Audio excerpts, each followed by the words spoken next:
यहाँ पर समझाऊंगा एसेंशियल का मतलब क्या होता है और यहाँ पर समझाऊंगा डिजायरेबल का मतलब क्या होता है, क्योंकि बहुत सारे बच्चे होते हैं जिनको कुछ नहीं पता और टीचर, बहुत सारे लोग आएंगे, टीचर भी आएंगे और कुछ नहीं बता के जाएंगे, तुम्हारा कुछ भी डाउट क्लियर नहीं करेंगे वो लोग। मैं आपको बता देता हूँ, देखो एसेंशियल क्या होता है, एसेंशियल होता है जरूरी। जरूरी का मतलब होता है मस्ट, भाई इसके बिना काम नहीं चलेगा। डिजायरेबल का मतलब होता है प्रीफरेंस।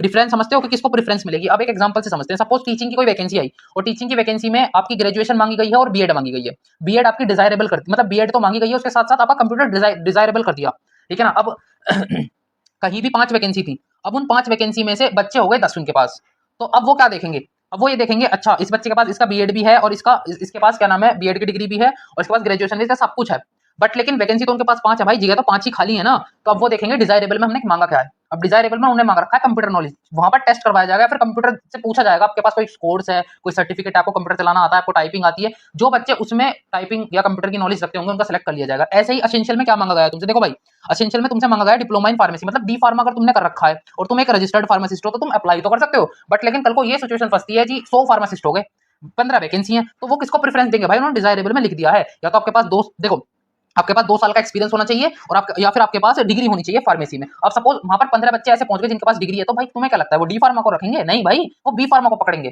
ठीक है ना, क्योंकि उन्होंने डिजायरेबल में दे दिया है। तो ऐसा मत सोचिएगा जिसके पास डी फार्मा है और 2 साल का एक्सपीरियंस है वो बहुत अच्छी बात है। देखो ये एसएससी वाला ही कुछ कुछ केस हो गया कि डी फार्मा के साथ 2 साल का एक्सपीरियंस लग के चलेगा, डिग्री है तो आपकी सिंगल भी चल जाएगी। यहाँ पर भले ही इन्होंने दोनों को एलिजिबल कर दिया है, बस इन्होंने भी इसलिए कर दिया होगा कि ज्यादा ज्यादा पैसे खींचेंगे हम भी और हमारे पास भी ज्यादा ज्यादा, ये एम्स वाला राग करने वाले हैं बिल्कुल, ठीक है ना। यहाँ पर भी क्योंकि फीस इतनी कम नहीं रखी है, यहाँ पर भी 1000 से ऊपर ही फीस है, बट एम्स है तो ये बहुत बढ़िया है, ठीक है ना। एम्स 3000 रुपए लेता है, उससे ठीक है ये, इसका पेपर भी टीसीएस कंडक्ट कराएगा, इतना मुझे पता है, ठीक है। मैं आपको एक बात बता दूं, अब देखो डिजायरेबल में ये होता है, अब देखो 2 साल का एक्सपीरियंस किस में मांगा जाता है? आपसे एसएससी भी मांगता है, एसएससी भी तो आपसे 2 साल का एक्सपीरियंस मांगता है, और इसी तरीके से आरआरबी में भी डिग्री और आपका डिप्लोमा दोनों ही एलिजिबल होते हैं, बट वहां पर किसी भी तरीके का कोई एक्सपीरियंस नहीं मांगा जाता है, बट यहाँ पर मांगा गया है। तो डिजायरेबल का मतलब आई होप आप समझ गए होंगे, desirable is equals to preference. Essential मतलब जरूरी है, इसके बिना नहीं हो सकता आपका, ठीक है ना। मैंने बहुत अच्छे से क्लियर करने, कहीं भी एसेंशियल और डिजायरेबल वर्ड दिख गया तो समझ लीजिएगा कि हाँ गिरिधर फार्मा ने हमें बहुत पहले ही समझा दिया था कि क्या